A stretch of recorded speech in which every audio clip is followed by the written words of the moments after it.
Hi, this is the setup for a Cub Scout join night. You may have come into the school and known where to go by either a flyer or an invitation or by seeing signs outside the school. But then you come in through these doors and you're going to walk into a room and you're going to see a table and it's going to have those Cub Scout join night sign-in sheets. One for each grade. You'll see that I got 5 of them here, 1st through 5th grade. Very critical and important. Next thing you'll see is that with your tables in a room, you're going to want all your tables pointing towards the front of a room, okay? But then you'll see that I have with me signs on the tables directing people where to sit, so I can separate all my grades out and my parents and boys out.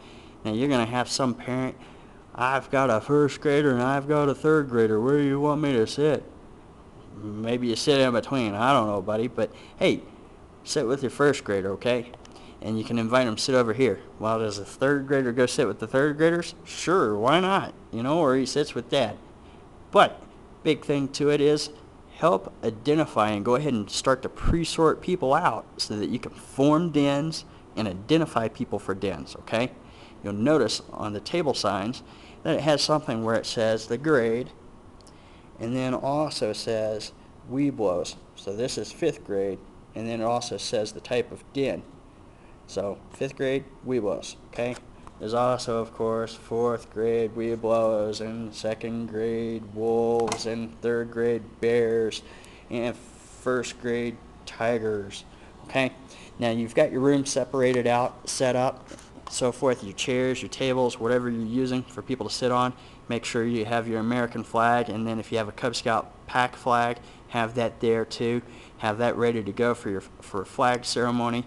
And then also make sure that you do something like this Pinewood Derby track race or something else where kids can have a gathering activity. Have that set up, ready to go for a Cub Scout join night. So make sure you have your room oriented and set up with your sign-in sheets, your tables and chairs set up ready to go.